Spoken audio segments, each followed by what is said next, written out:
de falla con el slide. Entonces, ¿qué hacíamos con el análisis de falla en slide? Voy a abrir un momento. Ya. Esto es lo que pasaron con el ingeniero.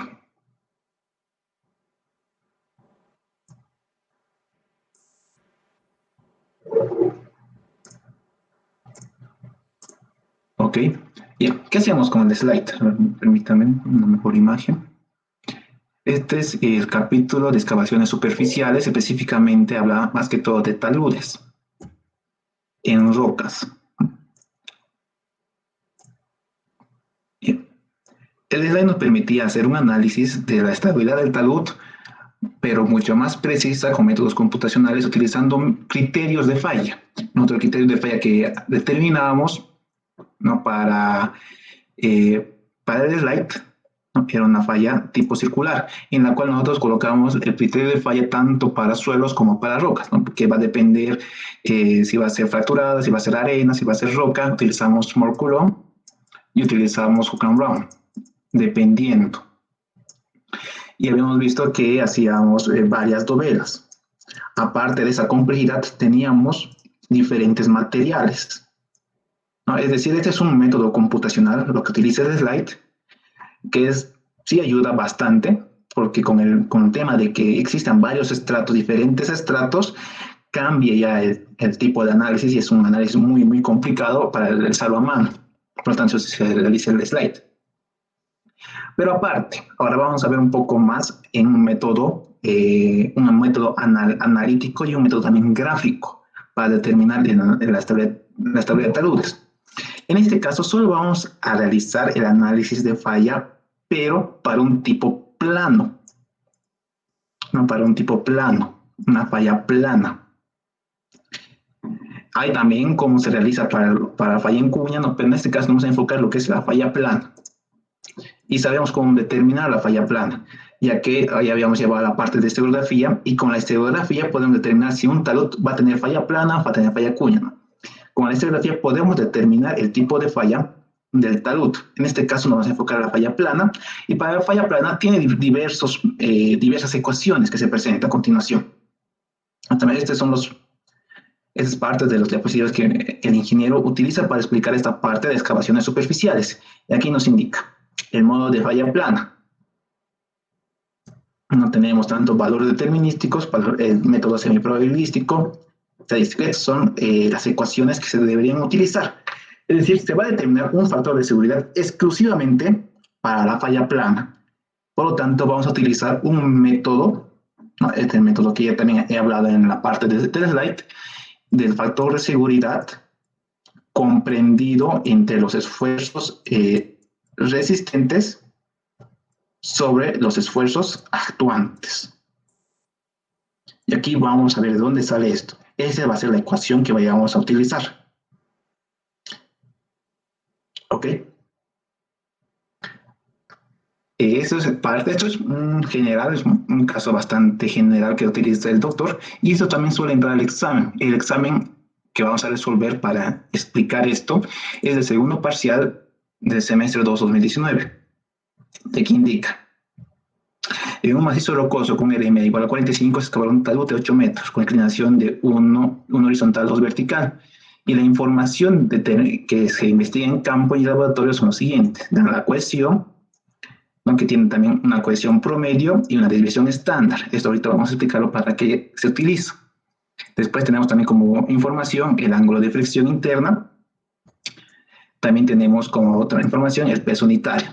Igualmente, su valor promedio y su desviación estándar de 0,8 metros y kilómetros sobre metro cúbico. El buzamiento del plano de falla, o sea, ya determinado qué plano de falla va a causar inestabilidad en el talud, que es de 34 grados. La distancia de la fisura de tracción, ahorita vamos a explicar qué es.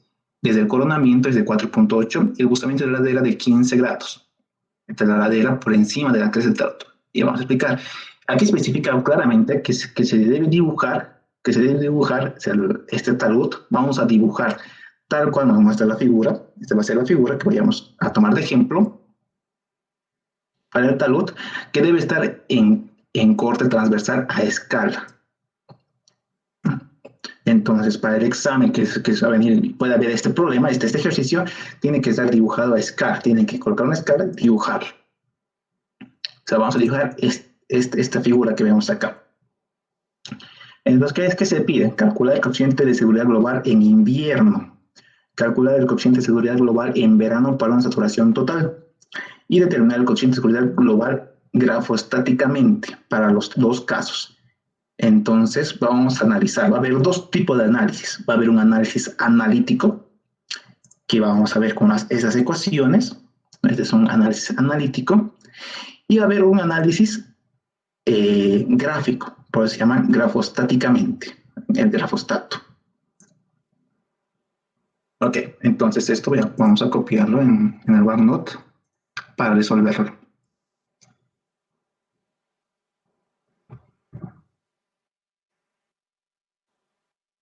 Ok, vamos acá.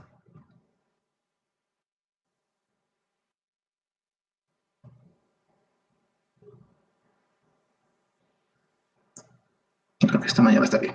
Ok. Entonces nos dice que el talud va a tener una excavación de 8 metros y una inclinación 1 horizontal, 2 vertical. Entonces vamos a dibujarlo. Mejor vamos a copiarnos este pequeño ejemplo. También podemos verlo en otros libros. Este es un buen texto. Por lo general también se manda esto al grupo. Eventualmente se va a colocar. Es la ingeniería de taludes en rocas. Aquí tenemos varios. Es bastante interesante. Podemos ver parte de lo que se vio también en la parte de la materia. Aquí tenemos el criterio también de Barton y Chubey. ¿Dónde estamos? Aquí está el I, que es el índice de ondulación. Tenemos las propiedades del macizo rocoso. Está en inglés, pero es un inglés bastante simple. Con un poco un conocimiento básico se va a poder entender. Y vamos al capítulo 6. El capítulo 6 habla de la falla plana. Y aquí está aquí de donde se acabó, donde salió esas gráficas. Aquí podemos ver, apreciar la falla plana, un dibujo, 3 dimensiones, cómo se deslizaría. Entonces, para empezar a entender, vamos a determinar qué son cada parte de la geometría del talud. A ver, vamos. Aquí está. Esto nos va a indicar la geometría del talud. La voy a cortar y copiar.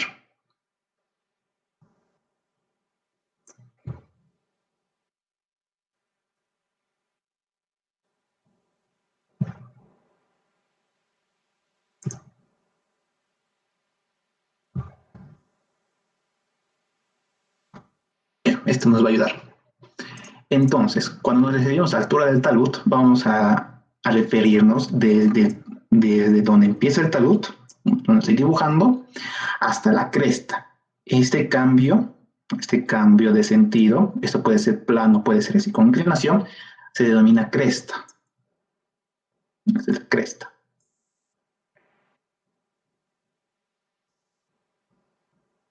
Listo. Después nos dice, con una inclinación de 1 horizontal, 2 vertical. Entonces la pendiente nos indica que va a ser 1 horizontal y 2 vertical. Ya tenemos datos también de cuánto puede ser el usamiento, la inclinación, la pendiente, como ustedes quieran llamarlo, es también lo mismo.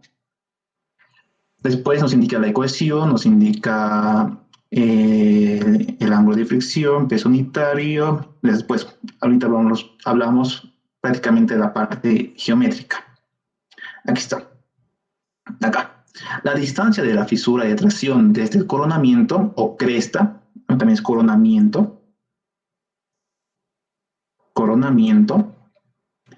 del talud es de 4.8 metros. ¿No? La distancia de la fisura de tracción desde el coronamiento del talud es de 4.80 metros.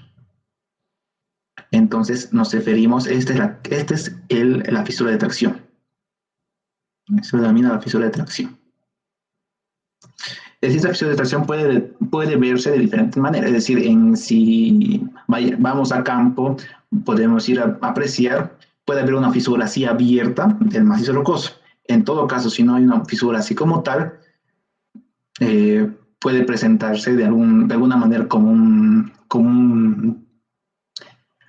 una perforación para determinar el nivel freático que existe. Ahora, este nivel freático, ¿no? Aquí ya vemos el nivel freático, vemos el agua, podemos determinar lo que la roca es fracturada, ya que al ser fracturada va a tener discontinuidades y estas discontinuidades, dentro de las discontinuidades va a ingresar agua, ¿no? Es donde está el agua, se va a filtrar. Entonces, volvemos, esto es la fisura de tracción.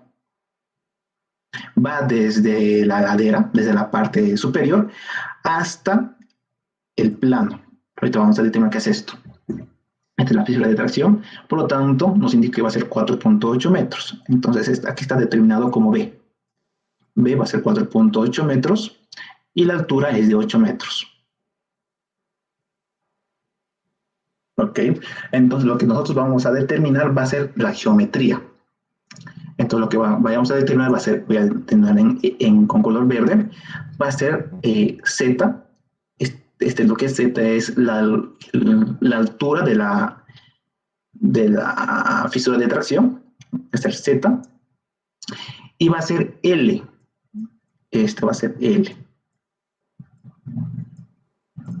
L va a ser la distancia entre la parte inicial del talud hasta la fisura de tracción.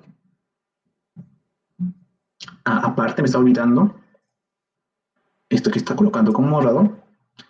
Esta es la falla.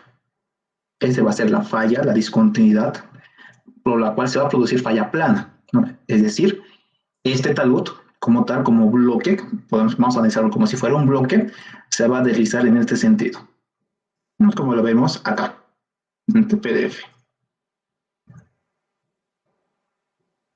Aquí podemos ver cómo es que se va a ir deslizándose, cómo se va a ir a deslizar. Por lo tanto, esto más voy a copiar, esto nos va a ayudar bastante a comprender.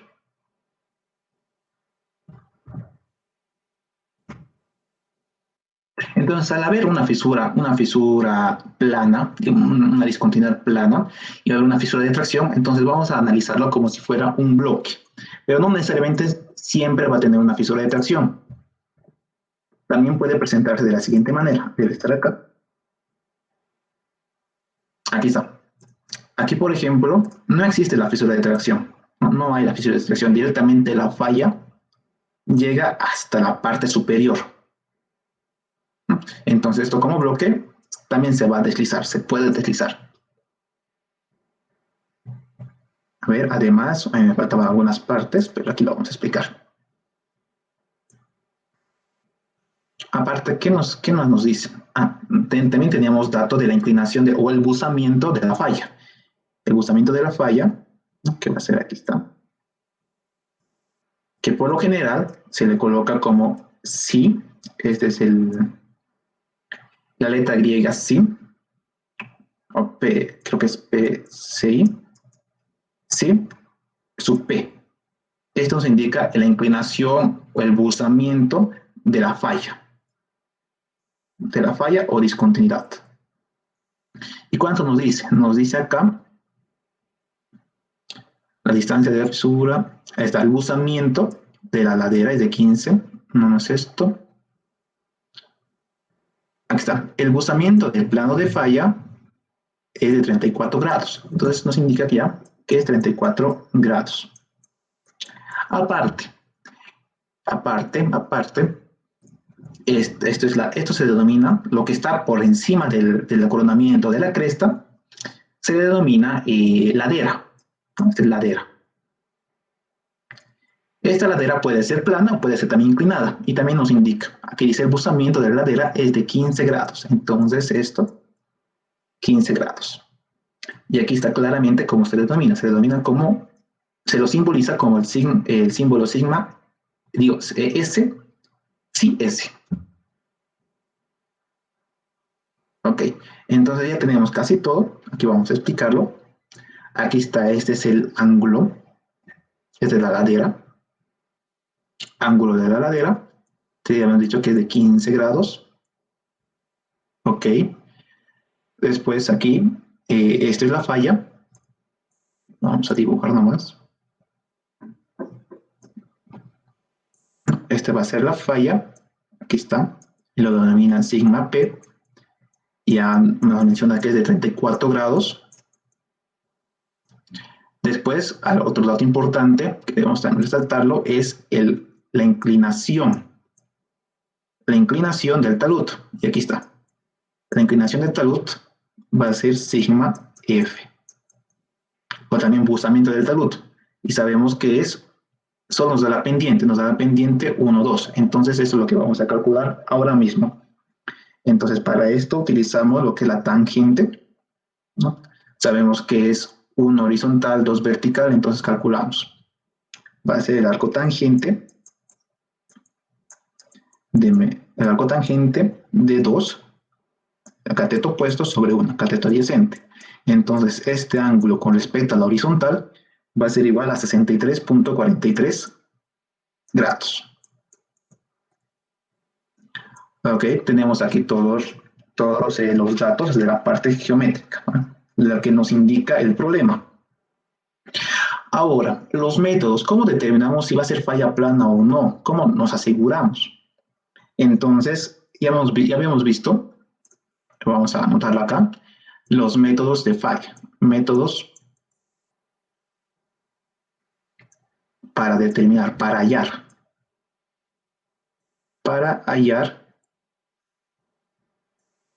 la falla plana o qué tipo de falla es.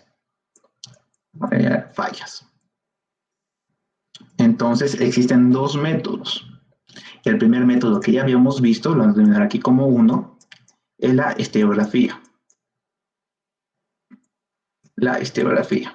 ¿Se acuerdan, no? Que había, que en la práctica también de estereografía se les dio lo que es el ángulo de la dirección de buzamiento, el buzamiento, también se les dio el ángulo de fricción y la cohesión. Ahora sí, en la práctica se les dio esos datos y muchos preguntaron en dónde se utilizaba la cohesión.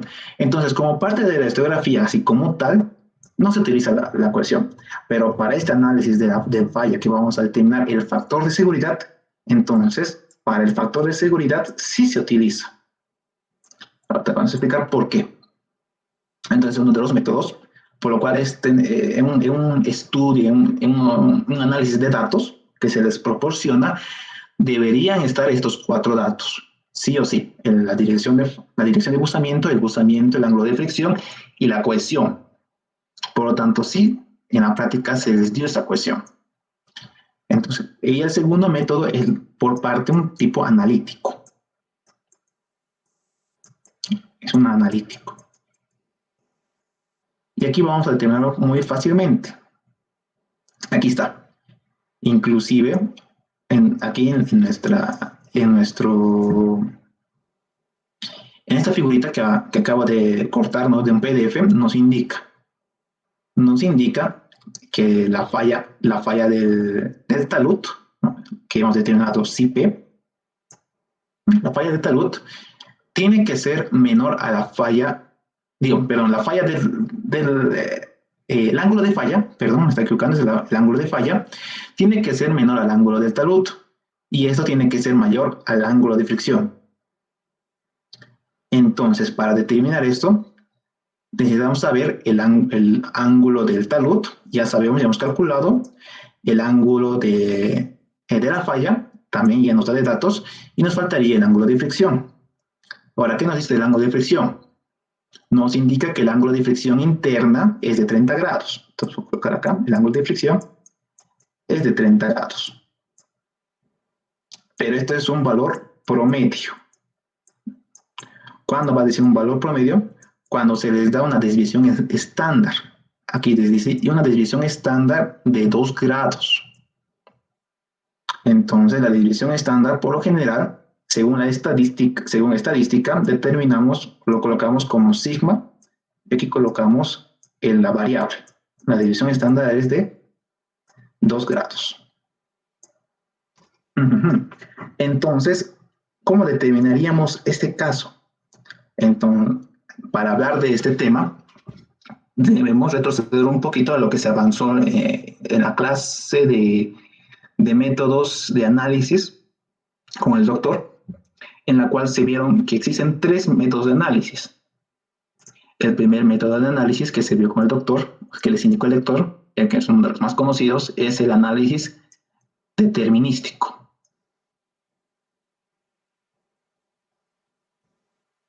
¿No? Que con unas cuantas variables determinamos una función. El segundo análisis es el probabilístico.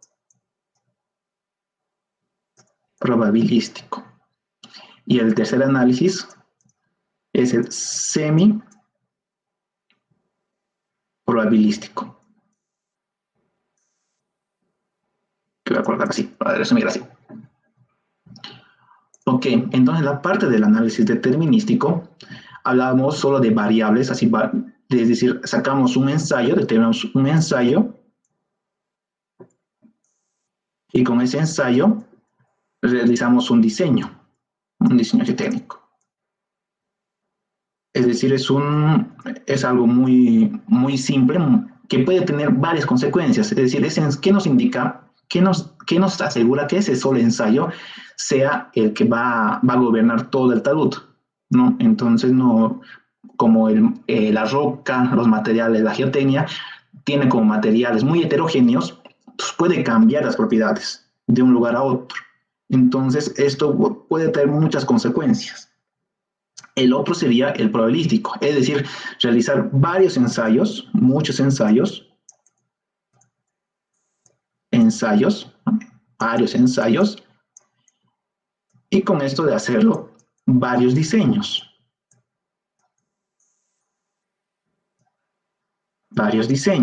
Y con el tiempo verificar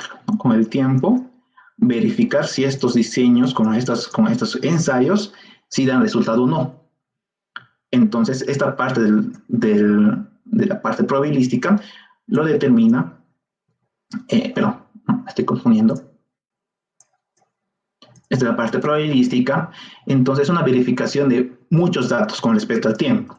Es decir, varios datos que se hubo en campo que se deben analizar uno por uno y de esto se sacan las desviaciones estándar, se sacan las probabilidades de falla, todo eso. Entonces, para no realizarlo, entonces se realiza el método semiprobabilístico. Porque para un método determinístico, la situación es que es bastante simple, pero hay mucha incertidumbre. A eso quería llegar. La incertidumbre es alta. Incertidumbre es altísima. O sea, no sabemos con certeza que si va a estar bien el diseño o no. Con el método probabilístico, una de las consecuencias es el tema del tiempo. Es mucho tiempo y datos. Pero ahora con el tema semiprobabilístico, lo maneja la parte del LFD, que muchos deben conocer, para análisis de carga, utiliza el método semiprobabilístico, en la cual, para lo que es la seguridad de taludes, vamos a determinar, o sea, vamos a hacer un solo diseño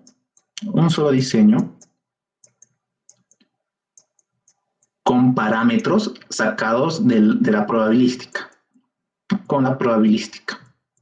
Es decir, un solo diseño con datos de la probabilística. Y entonces, a partir de esto, del semiprobabilístico, llega a conocerse la parte de los valores característicos. Por lo general, a todo valor se denomina K. Esto quiere decir valor característico. Es decir, de la ecuación vamos a sacar un valor característico, o sea, de diferentes ensayos, que se sacó diferentes probetas, diferentes modelos, y por lo general se saca una desviación estándar y un promedio. Y con eso vamos a determinar el factor, un valor característico, esa es la ecuación. También vamos a determinar un valor característico del ángulo de fricción y también un valor característico, en este caso, también nos dice que el peso unitario es de 25 kilonewtons metro cúbico y una desviación estándar de 0,8 kilonewtons metro cúbico. Entonces también vamos a realizar un análisis del valor característico del peso unitario del macizo rocoso. Entonces vamos a determinar los valores característicos. Aquí en los valores característicos entra la parte de la probabilística. Se hizo varios ensayos y con esos ensayos se determinó varias cuestiones, varios datos de cuestión. Por lo tanto, se va a sacar, si por ejemplo, esto no es un ejemplo, se sacó varios datos de la ecuación, entonces se va a sacar un promedio, ¿no? Y ese promedio aquí les indica, cohesión, la promedio es de 30 kilopascales, y aparte la desviación estándar, es decir, cuánto va a ir variando. Y entonces para este método probabilístico entra la parte de estadística, semiprobabilístico, que también se lo ve en medio continuo, también se lo ve en la parte de estructura. Vamos a realizar un análisis, esta es la campana de Gauss, y en la cual debemos determinar una confiabilidad de nuestros resultados, ¿no? Por lo general es aquí a un 5% y aquí a un 95%. También lleva los programas del SAP. Sabe llevar el programa de SAP. Por lo general, el SAP está a un 95% de confiabilidad, en la cual excede, en la cual mayora los esfuerzos y por lo tanto, al mayorar los esfuerzos, mayorar las cargas, se va a salir un diseño bastante seguro, ¿no? Es lo que nos va a llegar a la confiabilidad. Entonces, del valor característico va a salir de acá, la campana de Gauss. En este sentido, ¿no? En el sentido va a ser, en el sentido de la izquierda, para una confiabilidad del 5%, vamos a indicar a valores de fuerzas. Valores de fuerzas. Y para adelante, para la derecha de la campana, a unos valores de esfuerzos, de resistencia. Esfuerzos o de resistencias. Es decir, aquellos parámetros que van a ayudar a la resistencia van a tener que, van a tener que bajar. Aquí es esfuerzos, resistencias, y aquí son las fuerzas. Entonces, en resumen, ¿qué es lo que vamos a hacer? Vamos a minorizar la resistencia y vamos a mayorar las fuerzas con el objetivo de tener un diseño seguro. Por lo tanto, el factor de seguridad es lo que se va a hacer. Entonces, la fórmula para determinar los valores característicos es la siguiente. El valor característico va a ser así, cualquier valor sub K va a ser igual al valor en promedio, el promedio más menos el valor en promedio más menos 1.645 de la desviación estándar del valor. Por aquí, más menos. Si vamos a aumentarle, estamos aumentando el valor característico, por lo tanto, estamos aumentando la fuerza. Si vamos a restarle, vamos a minorarle. Ahora, lo que nos faltaría es saber de estos tres parámetros, cuáles van a ser de resistencia y cuáles van a ser de fuerzas. Cuáles va a ser de fuerza y cuáles va a ser de resistencia. Por lo tanto, voy a volver a copiar este ejercicio, esta gráfica, para entenderla. Ok. Entonces, empezamos para analizar un poquito de esto y continuar después con el ejercicio. Aquí vemos que los esfuerzos que van a actuar van a ser el peso. El peso va también a actuar la presión de poros, esto lo que está achurado, la presión de poros es por el nivel freático. Esto es para el lado horizontal y esto es para justamente perpendicular al plano de falla. Entonces van a actuar. ¿Cómo van a actuar? Van a actuar de esta manera. Sí, las flechitas están así. Después, ¿qué más actuaría? Es decir, una vez que se empieza a deslizar este bloque, va a actuar también la parte de la cohesión o la fricción. Va a haber un esfuerzo de fricción que va a impedir que se deslice. Entonces, en este esfuerzo de fricción va a estar la cohesión. Entonces, determinamos. Voy a borrar todo esto. Entonces, aquí tenemos el peso. El peso. Aquí voy a colocar primeramente la falla plana. Aquí está, esa es la falla plana.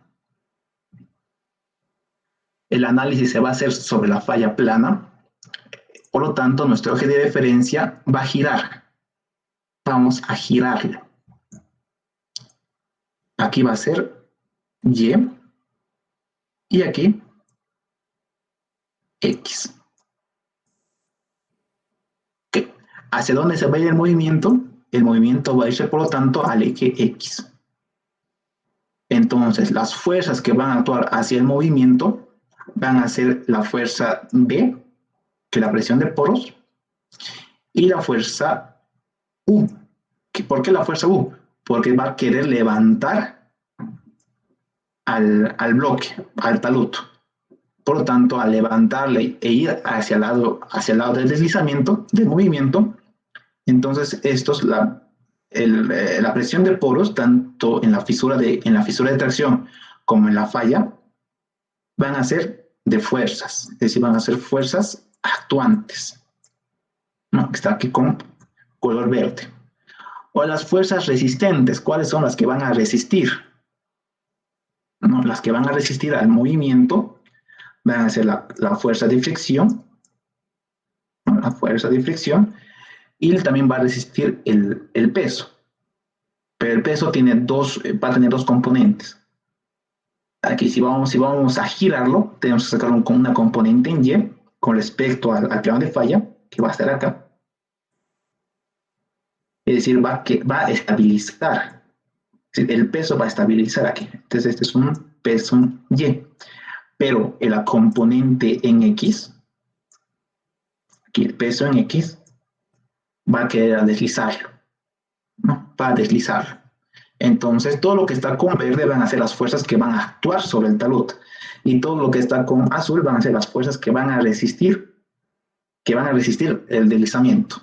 Si tuvieran alguna pregunta, pueden hacerla ahorita para continuar. ¿O está todo entendido?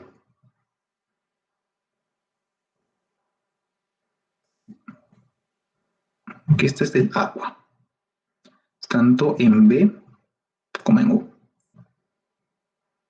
Bien, aquí está claramente. Lo que están con azul van a ser son los esfuerzos que van a resistir el deslizamiento, y las que están con verde van a ser las que van a actuar al deslizamiento, van a hacer que deslice.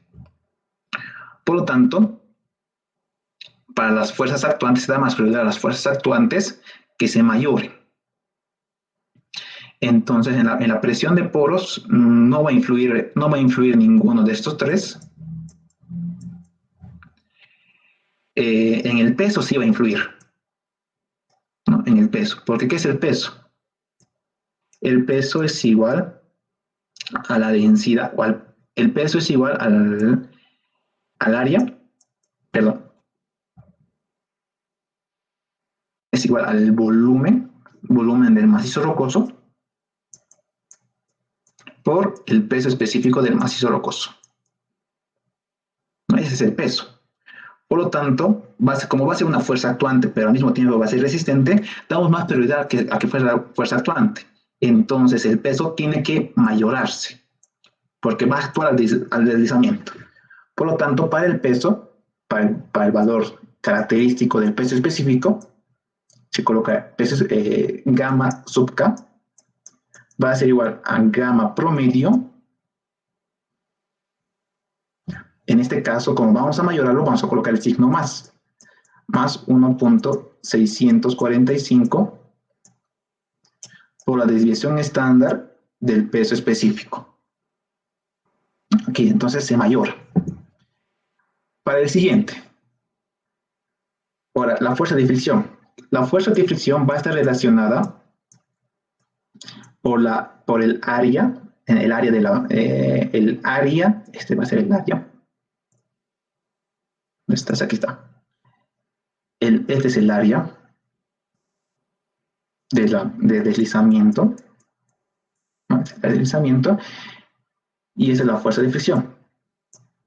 Entonces, el área de deslizamiento va a estar ligada por la cohesión, ¿no? Es la cohesión una de las propiedades muy importantes que va a tener las discontinuidades, que va a evitar que se deslice. Entonces, va a ser, para este caso, el área por la fuerza de fricción, por la cohesión. La cohesión. Ahora estamos hablando de la cohesión. La cohesión es un parámetro y nos dio un parámetro característico, un parámetro tanto en promedio como desviación estándar. Y como es la que va a resistir, hay que minorarlo. Por lo tanto, para la cohesión, vamos a minorarlo. Va a ser la cohesión característica, el valor característico de la cohesión va a ser la cohesión en promedio.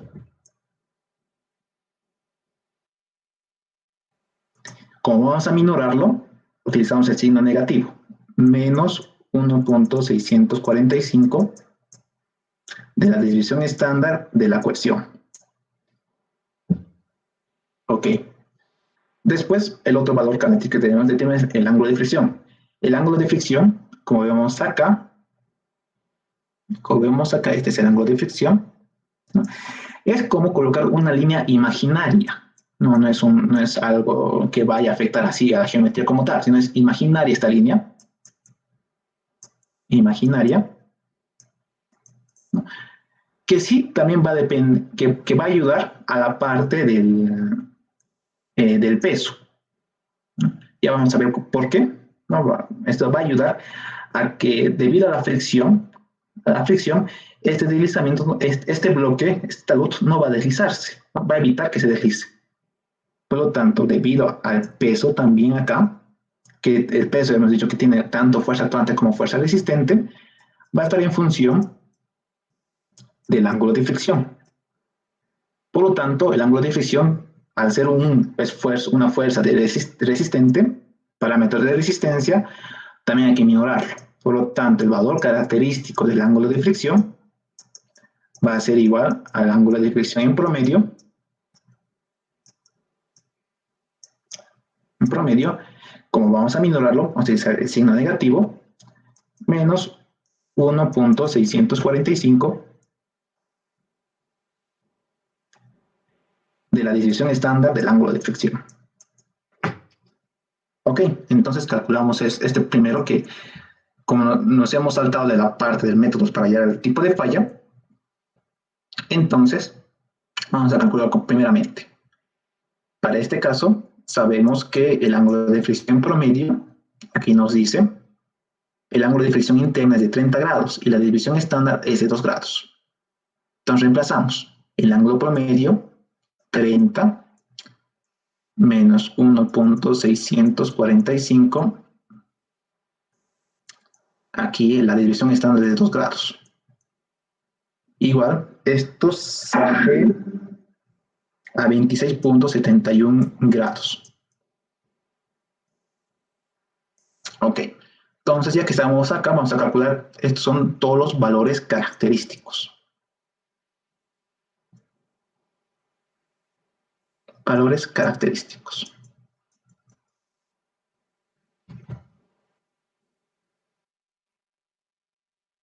Este es como primer paso. Como primer paso debemos determinar si va a ser falla plana o no, si cumple. El segundo paso, aquí lo coloca como segundo paso, es determinar los valores característicos. Este es el primer paso. Verificar si va a ser falla plana. Segundo paso, los valores característicos. Aquí vamos a calcular de una vez. El valor, para este caso, la cohesión promedio es de 30 y la división estándar de 5. 30 menos 1.645 de división estándar 5. Este va a ser igual a 21.78. Este no está en grados, sino está en kilopascales. Y después esto de moderación. Por lo tanto, esto sabemos que es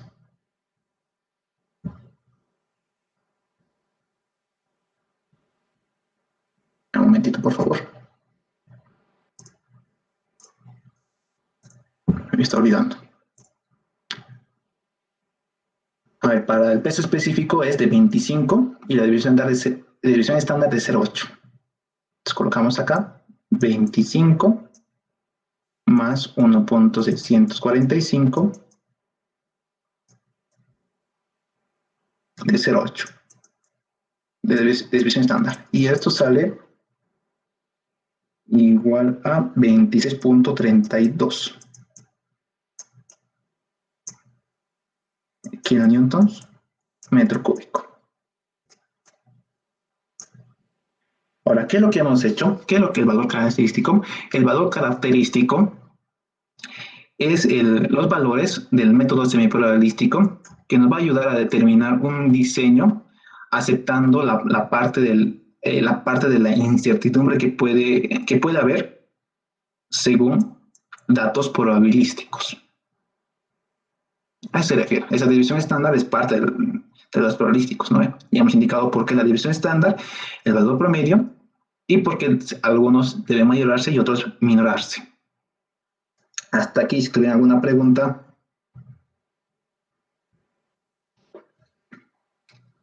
Ya, si no, entonces continuamos. Aquí están los valores característicos que ya hemos resuelto. Ahora volvemos a lo que es la parte del método para hallar la falla. Habíamos hablado del primer método de la estereografía. Sabemos cómo determinar la estereografía. Si hay posibilidad de falla plana o no hay probabilidad de falla plana.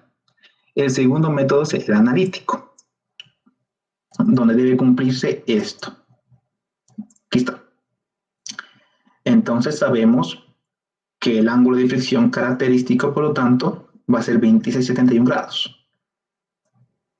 26,71 grados. Ya, este tiene que ser menor al ángulo de la falla. Y el ángulo de la falla, si P, hemos dicho que es 34 grados. Entonces aquí cumple. Estamos bien. Después nos indica que esto tiene que ser menor al ángulo del talud. Y el ángulo del talud sabemos que es, aquí está, 63,43. 63,43 grados. Así que también verifica.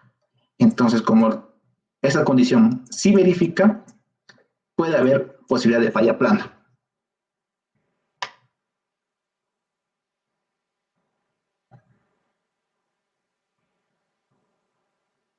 Ya, puede haber posibilidad de falla plana.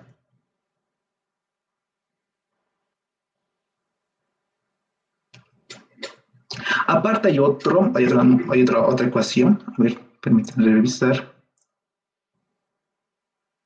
Hay otra ecuación. Aquí está. Volvemos aquí a rocas. Pero este si tuviéramos alfa. ¿No? Es si tuviéramos alfa. La otra ecuación es que alfa sabemos que la dirección de buzamiento, de la falla, aquí en este caso vamos a mantener la misma nomenclatura, que va a ser P, menos la dirección de buzamiento del talud, que es F, en valor absoluto tendrían que ser menor e igual a 20 grados. ¿No? Esto ya es parte de la historiografía también. Entonces, como hemos indicado, hay dos métodos para determinar el análisis de falla plana, que es por la historiografía o el método analítico, ¿no? Que es esta ecuación.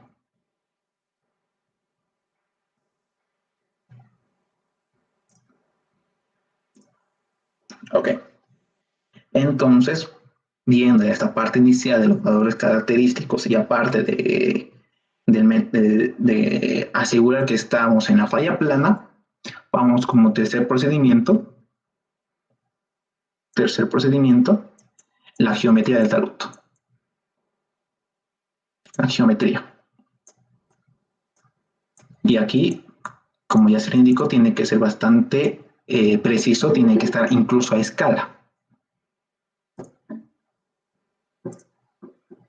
pero como el tema de utilizar esta pizarra va a ser un poco complicado hacerlo a escala, vamos a hacer lo mejor que se pueda, utilizando esta imagen.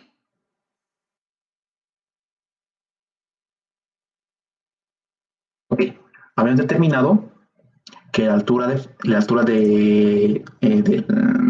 talud es desde la cresta, desde el coronamiento hasta el coronamiento, o también cresta, desde donde empieza. Entonces, esto para nosotros es 8 metros. Ahora, y esto lo determina como h. Después del coronamiento o la cresta de coronamiento, hasta la fisura de tracción, me lo indica, fisura de tracción es igual a 4.8 metros, como indica el ejercicio. 4.8 metros. Ok, entonces lo que nosotros debemos determinarlo, debemos determinar Z, que es la altura del nivel de la fisura de tracción desde arriba hasta que intersecta con la falla. Y además debemos determinar esto, L, que va a ser la longitud. La longitud. Por lo tanto, geométricamente sí se puede. ¿No? Geométricamente sí se puede. O también podríamos utilizarlo, estas ecuaciones. Las ecuaciones están presentes acá. Aquí está L. Aquí está L, podemos utilizar esto. Y Z. ¿No?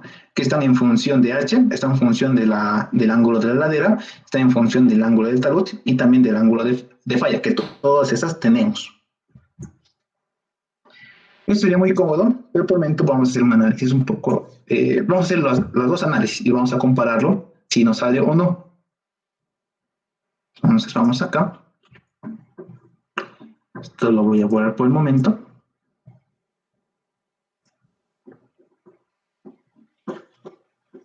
Si no, a ver, existe otra mejor imagen, así que podemos utilizarlo. Me permiten un momento, por favor.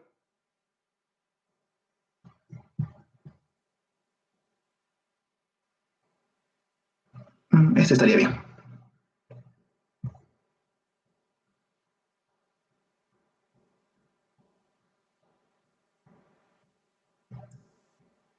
Ah, no, todavía no, esto no. Esto no. A ver. Otra.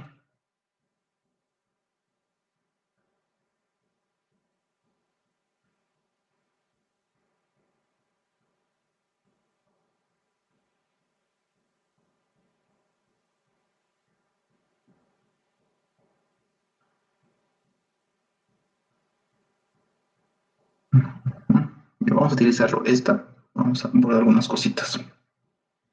Es que no. Ya, utilizamos esta misma, pero vamos a hacer lo siguiente.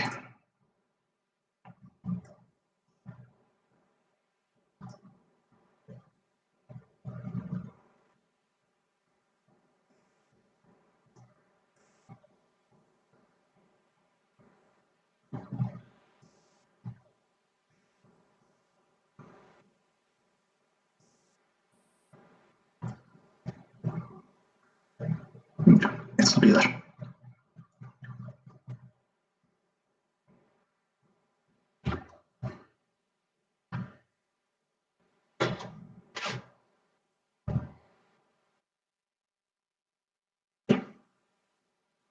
Entonces colocamos los datos y pero otra vez acá. Este va a ser igual a, esta es altura, igual a 8. Está acá. Y esto es la base, así podría decirse, puede indicarse también, 4.8. Sabemos que esto es igual a 15 grados. 15 grados. El ángulo de la falla, digo, del talud, perdón, del talud es igual a 63,43 grados. 33,43 grados. El ángulo de la falla, este recién es 34 grados. 34 grados. Debemos determinar Z y L. Entonces lo que se va a hacer es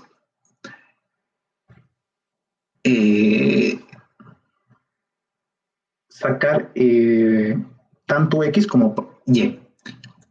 Vamos a colocar algunas variables.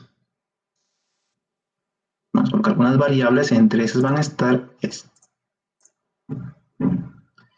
de aquí, desde el coronamiento hasta el inicio del talud. Hasta el inicio del talud. Porque sí. Vamos a denominarlo X, ¿no? Que esto con trigonometría ya lo podemos determinar. El siguiente va a ser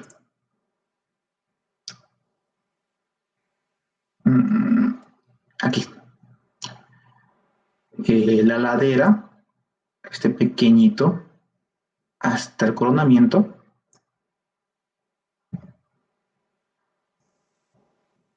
Esto también podemos determinar esta altura. Esto vamos a denominarlo Y1. Y1. Después, este ángulo de fricción hasta acá, hasta el inicio del talud, va a tener otra altura. Y esto vamos a denominarlo Y2. Donde Z, ¿no? Utilizando la trigonometría, permítanme, Z va a ser igual a H, esta H está un poquito mal, esta está aquí nomás, H más Y1. H más Y1 y le restamos Y2 menos Y2. Y L, ¿no? L puede ser igual a, podemos sacar con Pitágoras, ¿no? Podemos sacar con Pitágoras. Cateto, pues, los catetos, aquí el cateto de abajo sería X más B. X más B al cuadrado más Y2 al cuadrado. Lo podemos sacar con Pitágoras, podemos sacar también con trigonometría. Pero lo importante es determinar esto, cuánto va a haber X, Y1 y Y2. Entonces determinamos X. Entonces, para X vamos a utilizar el ángulo del talud. Pero sabemos que este ángulo del talud es 1 horizontal y 2 vertical. Por lo tanto, cada uno horizontal va a ser 2 vertical. Podemos dividir entre 2, entonces X va a ser igual a 4 metros. Está correcto. Bueno, es decir, aquí 4, aquí 4, aquí 8, altura, en X 4, la altura 8, igual nos va a salir este mismo ángulo, esta misma pendiente, 1 horizontal, 2 vertical. Si quieren, también pueden comprobarlo con la relación de triángulos. Sería, a ver, 8, 2, es decir, 8 es la altura, 2 es la pendiente vertical, y para X sería aquí, X, y la horizontal es 1. Despejando, vamos a tener igual a X, 8 sobre 2, 4 metros.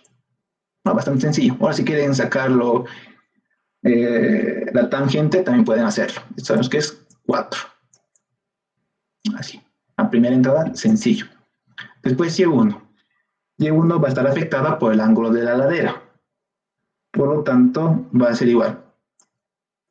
La tangente del ángulo de la ladera es este ángulo de la ladera, aquí también está, aquí se reproduce. Cateto opuesto, Y1, sobre cateto adyacente. Y cateto adyacente sabemos que es B. sobre B. Entonces, despejando, vamos a tener igual, reemplazando los valores, que va a ser B, 4.8 metros, por la tangente de 15 grados. Y esto sale 1.29 metros. ¿Alguien me puede confirmar esto, por favor? Sí, exacto. Ok. Ya tenemos Y1 y el siguiente sería Y2. Entonces, para Y2 igual podemos utilizar tangente, pero en este caso utilizamos el ángulo de la falla, el ángulo de falla. Entonces, la tangente del ángulo de falla va a ser igual cateto opuesto, Y2, sobre cateto adyacente. Cateto adyacente sabemos que es X más B. X más B. Por lo tanto, reemplazando los valores, si los valores, va a ser Y2, X más B, sabemos que es 4 más 4.8, igual por la tangente de 34 grados. ¿Cuánto sale?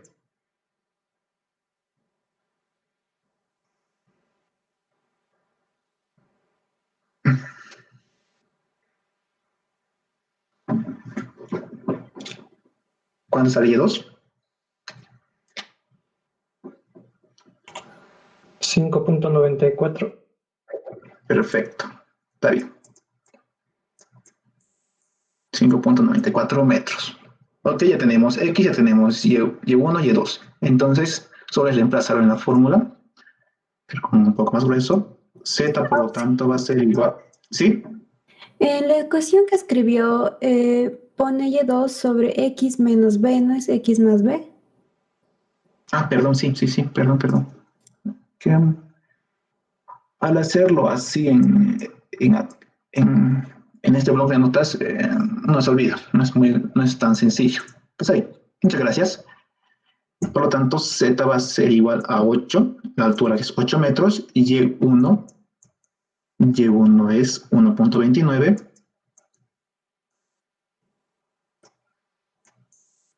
menos Y2, y Y2 es 5.94. ¿Cuánto sale esto?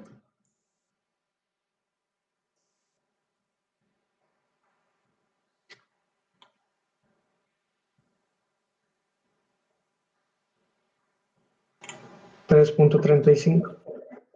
Perfecto, muchas gracias. 3.35.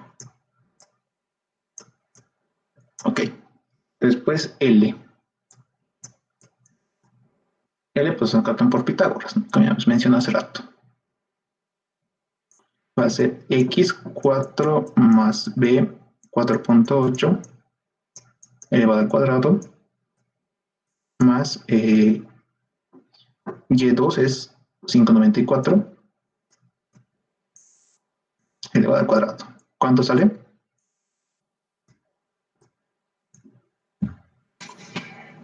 10.62.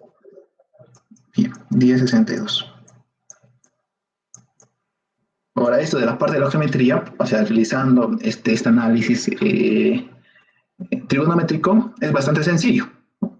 Si nada más ya habíamos calculado z, esto es z, y hemos calculado L. Ahora, esto se podría hacer también con las fórmulas. Entonces vamos a hacerlo con las fórmulas, pero es un poco más larguito, pero más sencillo. Aquí vamos a copiar las fórmulas.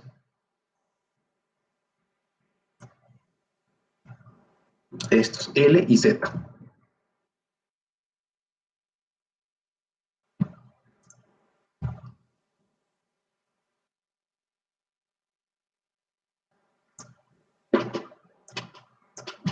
Antes que nada, aquí hay un pequeño errorcito. Esto, por si acaso, es corchete, corchete. Es decir, todo lo que está en el corchete recién se multiplica por la tangente. Aquí se dice paréntesis. Muchos se complicaban acá, que me acuerdo. Entonces ella reemplaza directamente en esta ecuación. Sería H, sabemos que eso sin conocer, ¿no? sin hacer la parte trigonométrica. Esto es directo. primero se calcularía Z. Entonces, para Z sería H igual a 8 metros, menos corchete B, que es 4.8, más 8, cotangente, y sabemos que la cotangente es 1 sobre la tangente del ángulo del talud. Y el ángulo del talud es 63,43. 63,43. Sacamos corchete por la tangente del ángulo de la falla, que es 34 grados. 34 grados. Más B, 4.8, tangente del ángulo de la ladera, que es 15. ¿Ve alguien cuánto sale?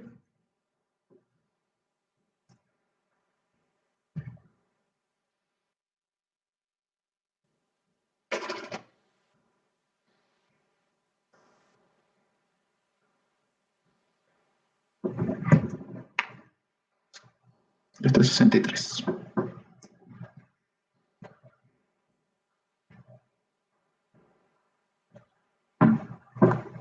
¿Ya? ¿Cuánto sale?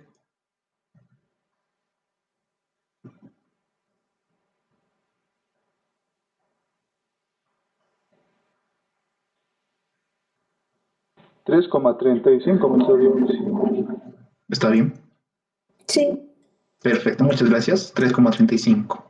Es el mismo resultado, al igual que hemos sacado con el método con trigonometría. Está comprobado. Solo que ya es que es más general. Utiliza esta ecuación como general. Ahora L también tendría que ser lo mismo. L reemplazan los valores, saldría igual a 8 más 4.8, que es B, tangente de la ladera. Tangente de la ladera es 15 grados. Esto igual vamos a reemplazarlo, que sean corchetes.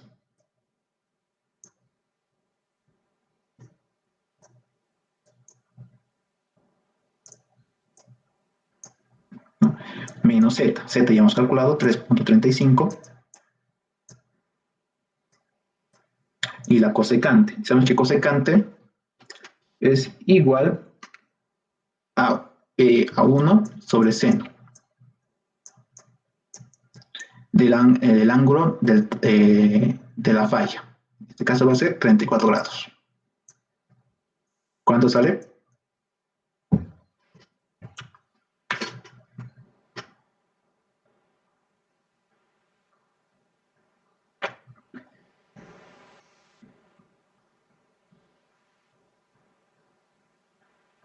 $10,62 auxilios.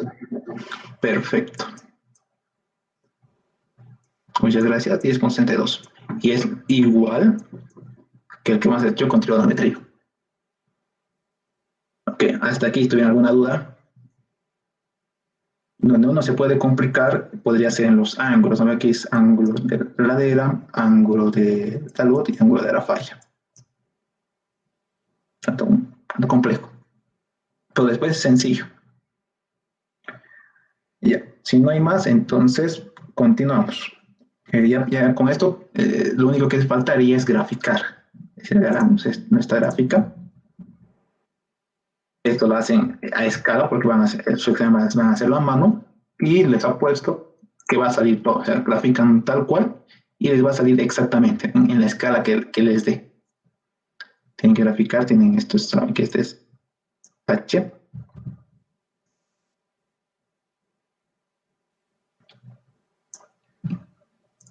Este es 8 metros. Es 4.8.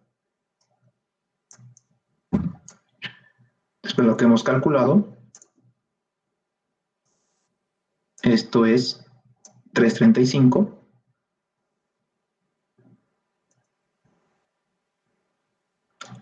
Y esto es, que colocar L, 10.62 metros. Ahí tenía la tercera parte, que es la geometría. Ahora vamos con las fuerzas. Pero antes de eso vamos a determinar, hasta aquí es todo general, para cualquier situación, ¿no? Dibujar como un ingeniero. Ahora nos dice que calculemos el coeficiente de seguridad global en invierno y el coeficiente de seguridad global en verano. ¿Cuál es la diferencia? Aquí la diferencia va a ser el agua, para saturación total. Entonces vamos a tener cuatro casos de agua, es decir, 4 casos de los estados de agua. Va a haber 4 casos. Entonces vamos a colocar aquí los casos, analizar casos de agua. Casos. El primero es para una saturación, vamos a hablar mejor para un estado seco. Estado seco, vamos a empezar con seco. Seco quiere decir que no va a existir ningún tipo de nivel freático ni nada en el talud. No va a haber nada de agua, totalmente seco. El segundo estado es para una saturación que esté por debajo, o sea, que esté igual o por debajo de esta intersección, ¿no? Que sea igual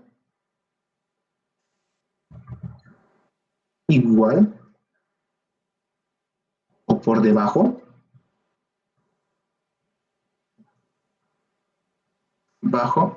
de la intersección, lo vamos a denominar de la grieta o fisura de tracción,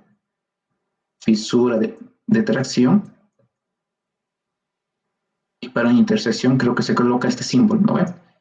Y el plano de falla.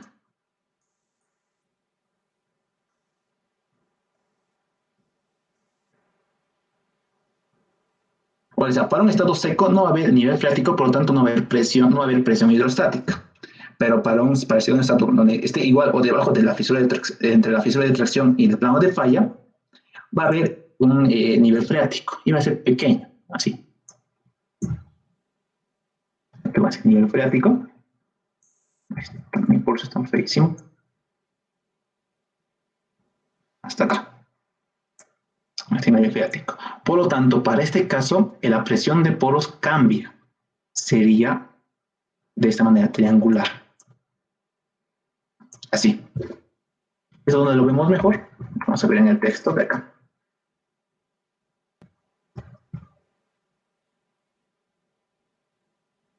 Aquí está.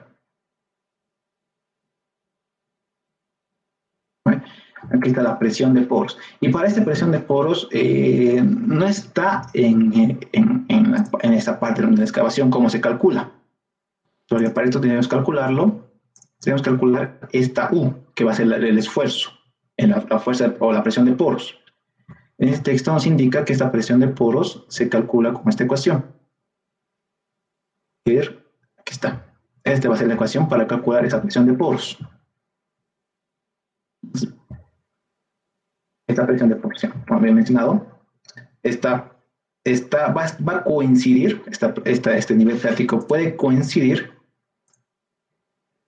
con la grieta de fisuración, o sea, la intersección entre la grieta de fisuración o plano de falla puede estar por debajo. Entonces va a depender de esta altura, ¿no? De esta altura, se va a hacer esta altura, ¿no? Va a ser ZW del agua, y esta HW, por lo tanto, HW va a ser igual a ZW sobre 2. Esa va a ser esa altura de agua, porque la máxima presión, la máxima presión de poros va a estar justo en el centro, justo en medio, ¿no? del nivel freático. A eso va. Pero tranquilamente se puede calcular con esta ecuación. Aquí está, esto lo vamos a copiar. Se debían tener. Este es para un estado 2, para un estado del agua 2. Lo mencionan acá.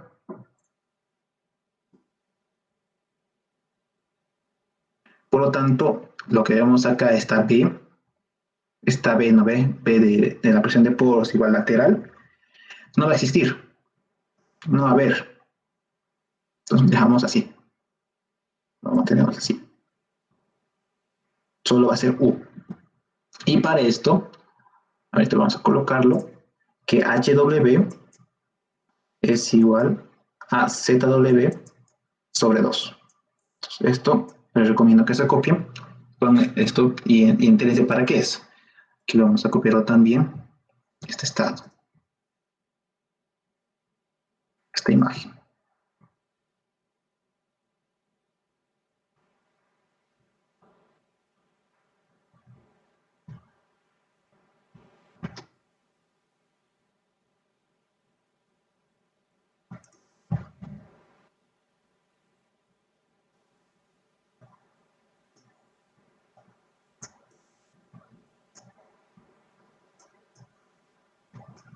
Ok, estamos aquí.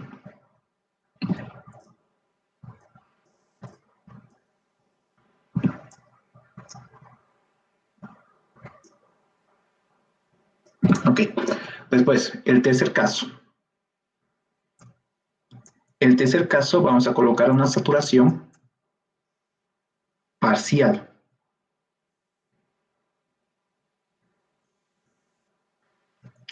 Y esa saturación parcial se indica acá, en sus diapositivas del ingeniero. Es esto, una saturación parcial, donde la grieta de tracción no está completamente llena de agua. La grieta de tracción no está totalmente llena de agua. Por lo tanto, para esta ecuación, funcionan estas ecuaciones, tanto U como V. Creo que no está V. Aquí está. Aquí está. Tanto U como V. Estas funcionarían. Vamos a añadirlas.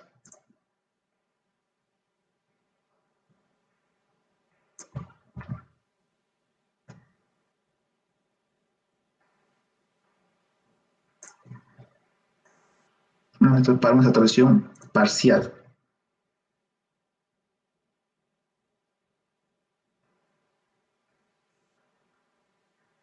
Aquí está. Y es esta imagen.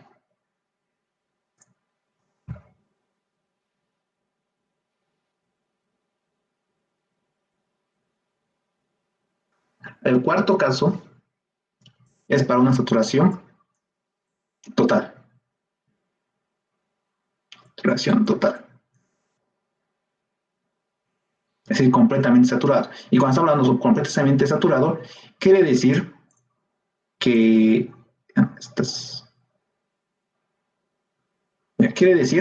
el nivel freático va a estar acá, va a empezar totalmente la fisión de tracción va a estar completamente saturada, llena de agua, por lo tanto el nivel freático va a ser de esta manera. Entonces, al ser de esa manera, es muy similar a lo de saturación parcial. Por lo tanto, las ecuaciones de saturación parcial van a servir también para la saturación total, porque dependen de ZW. ZW. ZW puede ser igual a Z, ¿no? Cuando va a ser igual a Z, quiere decir que es una saturación total, que llega hasta acá. Y el nivel freático va a tener esta configuración. Ahora, se nos pide determinar el factor de seguridad para invierno, y para verano. Que colocar aquí invierno, verano, y nos indica que para verano es saturación total. Entonces vamos a utilizar estas ecuaciones del agua, ¿no? Ya sabemos que vamos a utilizar el caso 4. Caso 4. Para invierno, no especifica muy bien qué quiere decir con invierno, ¿no? Si va a ser completamente seco o no. Entonces, como no especifica, si les da el examen, deben preguntar, ¿no? Pero por lo general, con ese invierno es completamente seco, es decir, no va a haber nada de agua. Este sería caso 1. Para este caso sería seco, totalmente seco. Pero ahora sí, hay otras formas en las cuales el ingeniero indica que el nivel del agua, el nivel freático, coincide entre la intersección de la grilleta de tracción y el plano de falla, que es decir, justo acá. Y sabes cuál van a utilizar. Entonces, estos van a ser los casos que se van a ir analizando. Entonces, el caso del factor de seguridad va a depender del agua. Si va a ser saturado o va a estar completamente seco. Pero ya hemos visto cuáles son los 4 tipos de casos que se puede dar, dependiendo de la pregunta también que el ingeniero les diga. Ya, por lo tanto, hasta aquí hemos analizado un análisis nomás. Vamos a empezar con el cuarto paso. Y el cuarto paso va a ser las cargas. Sí, cargas. Cargas o fuerzas.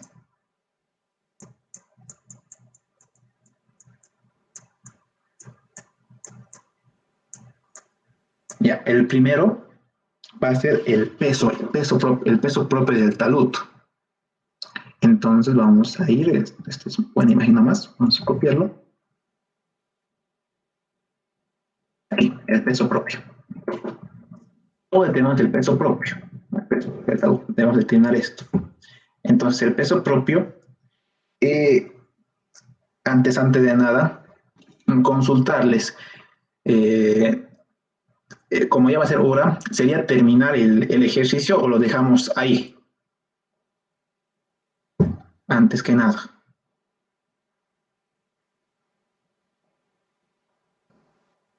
Como ya va a ser hora,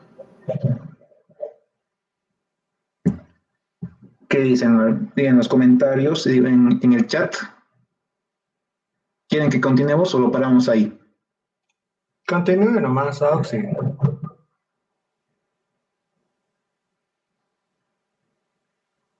Porque la cosa es que sí nos falta todavía hartito. Esto me tarda un poquito en explicar, pero esto es algo que usualmente entra en el examen.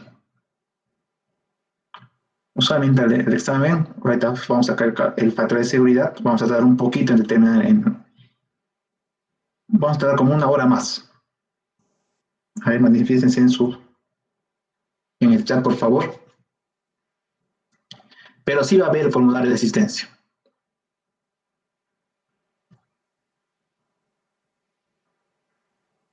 A ver.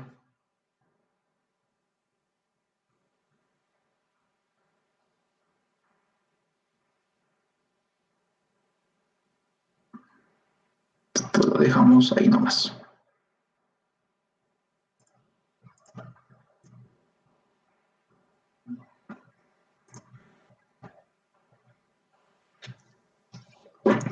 Ya, les enviaré entonces, para aquellos que no van a poder continuar, les mandaré el formulario de asistencia.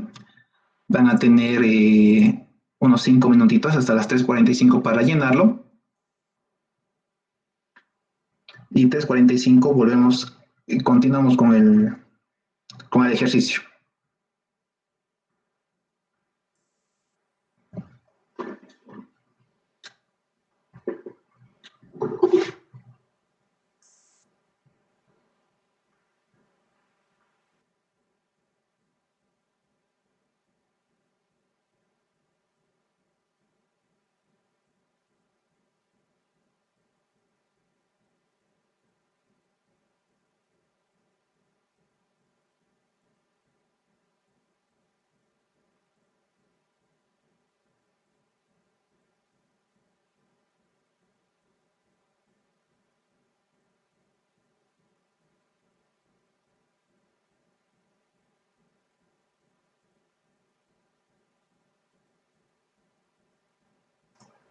Ya, hagamos lo siguiente.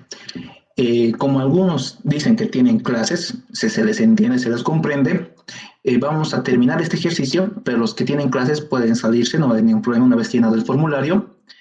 Y la siguiente clase igual se va a repetir, pero ya con otras técnicas, es decir, con otro ejercicio que tengan otras dificultades más, pero se va a repetir todo lo que se va a avanzar. Un poquito más rápido, pero sí se va a avanzar lo mismo.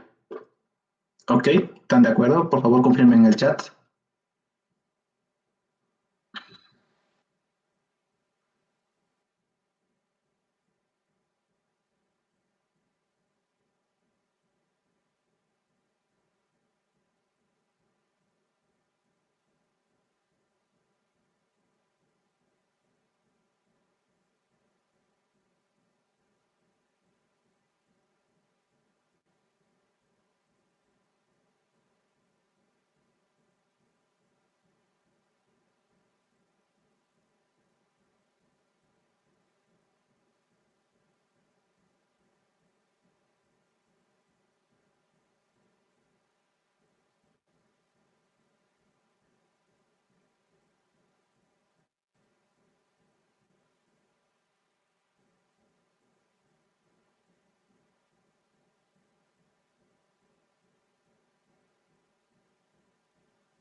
Ya, muy bien. Ya, ¿qué dicen muchachos? ¿Vamos a continuar? ¿Tenemos nomás? ¿O dejamos ahí? Como si les indiqué, hay la posibilidad de que la siguiente también se va a repetir lo mismo, pero ya con algunas variantes, como vamos a ver la parte de si se puede colocar anclajes y si hay una carga más, una carga puntual, una carga distribuida por encima del talud. Pero también se va a hacer.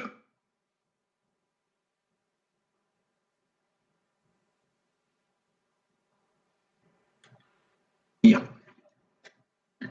Y es tiempo para su formulario, unas preguntas sencillas, voy a detener.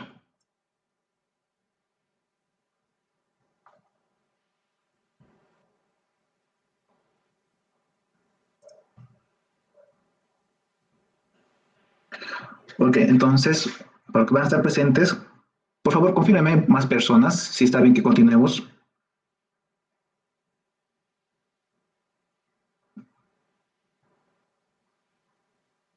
Continuemos, Auxi. Ok. Ok, vamos a continuarlo.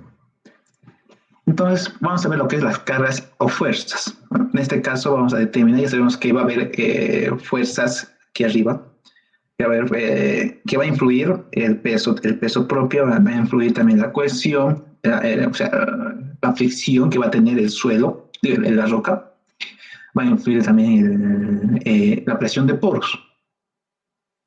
Entonces, como primera medida, vamos a determinar el peso. Colocamos el peso del talud.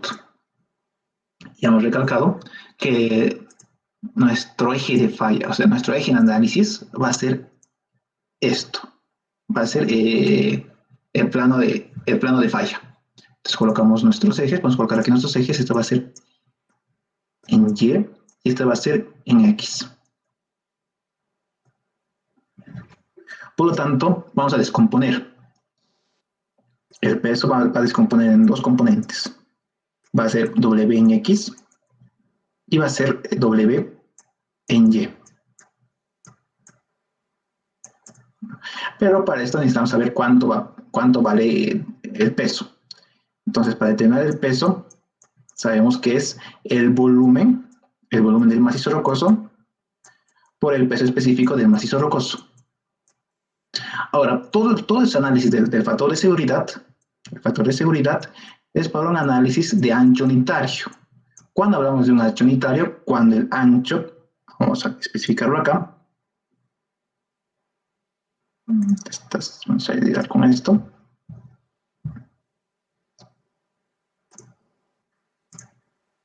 ¿Cuál es el ancho? Es 1 metro, P mayúscula, 1 metro. Por lo tanto, va a reducirse. Entonces, el volumen va a tener otra configuración. El volumen, por lo tanto, va a ser directamente igual a W al área del macizo rocoso. Entonces, va a ser toda esta área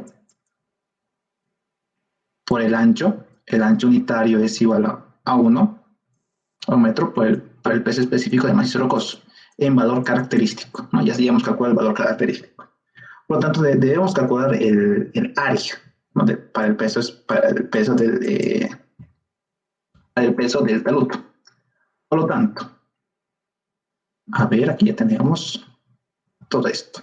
Entonces, lo que habíamos visto geométricamente, podemos utilizarlo. Acá. Todo esto que hemos visto y hemos calculado, podemos reutilizarlo.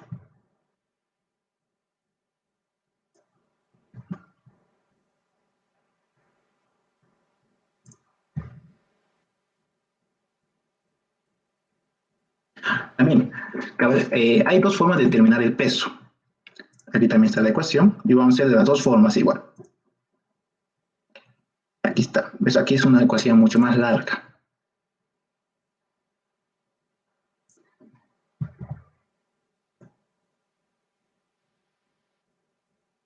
Hay esta forma con la ecuación, o si no, como ya hemos hecho de la forma trigonométrica. Para la forma trigonométrica lo que vamos a hacer es, vamos a calcular áreas, ¿no? Tenemos que calcular toda esta área, entonces vamos a dividirla en pequeñas áreas. Entonces podemos determinar acá. Por ejemplo, este va a ser un área. No es tan difícil. Esto lo colocamos como A1. Entre esta, hasta acá, hasta abajo, área 2. Y esto, pequeñito, que también ya tenemos todos los datos, todos los valores, área 3. Hacemos una sumatoria y vamos a restarlo este área.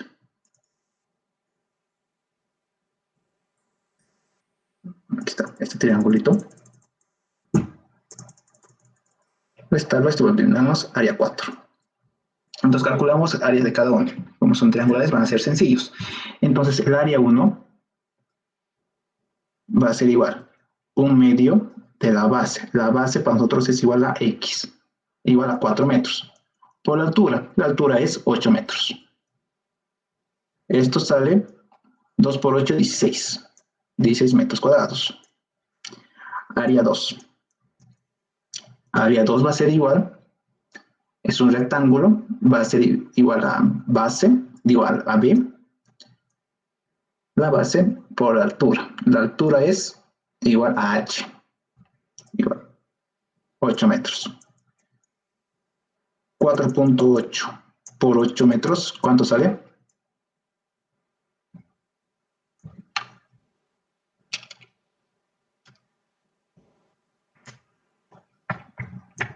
Entonces el área 3. El área 3 va a ser igual a un triángulo, un medio de la base. La base es B, 4.8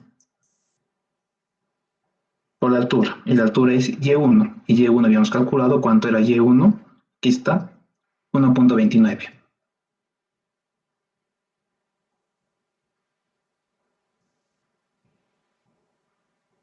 Y el área 4. El área 4 va a ser igual, bueno, es un triángulo, va a ser un medio de la base. La base va a ser X más B, 8.8 por la altura. Y la altura es Y2. ¿Cuánto hemos calculado Y2? 5.94.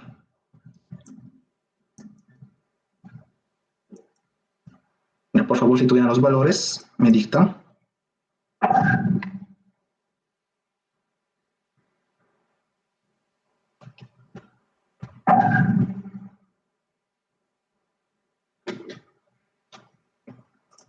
¿Alguien calculó?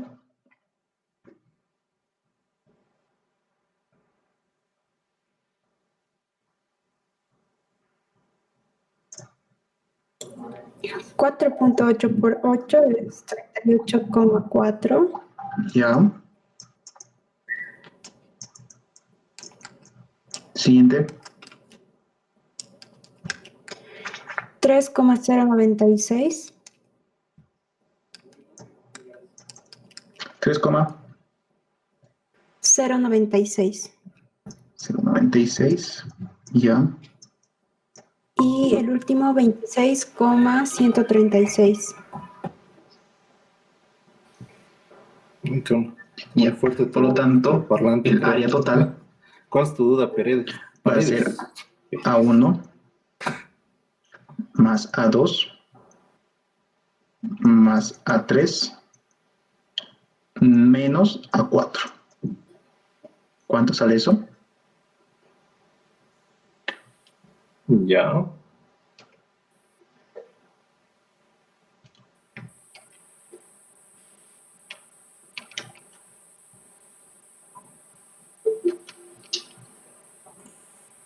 $31,36. 31,36.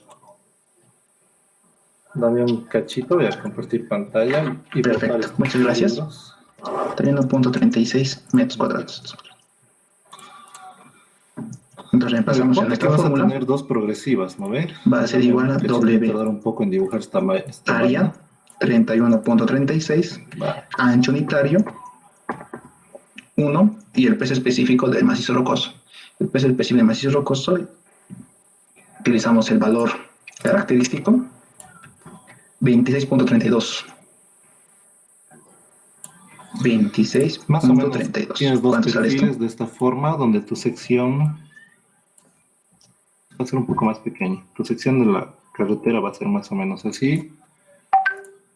Y voy a cerrar esto. 825,39. Aquí vas a tener su cuneta respectiva, ¿no ven? De toda tu sección. Perfecto, muchas gracias. Esto va a estar, Vas a tener su como estamos hablando de cuneta. pesos, en Ponte que este lado va a kilonewtons. ser en subida. Y este Esto es lado ya no vas a kilonewtons necesitar metro cuneta cúbico. porque va a ser todo bajada, ¿no ves? Tienes corte justamente Este y es relleno en este metro punto. cuadrado por metro, un metro de ancho unitario, y sale kilonewtons. Muchas gracias, perfecto. Y aquí justamente va a bajar Entonces, esto una de las hacia formas, ¿no? otro sector. La otra ¿No es ves? reemplazarlo en esta ecuación. Y es muy feo. Más o menos de esta forma. Aquí está. Donde En esta ecuación nos indica que buscar va a este ser otro igual. color para hacer el terreno de ese color. El peso primero, si es rocoso, es Y 26.32, pon que tu sección de terreno viene más o 26.32, menos de esta forma. 7, ¿No ven? En este 1 caso tienes menos, toda esta área. aquí Va a nos ser indica que para es relleno. 1 sobre cotangente, tangente del ángulo F es del talud, y del talud ¿cuánto es? Y este área de acá que va a 63.43. ser para corte. 63.43. De la misma forma vas a tener otra Por la sección aquí tangente al otro lado. Ponte que en este del caso ya ángulo de esta falla, que es sección va a ser 34. todo para corte. Cerramos paréntesis por 4.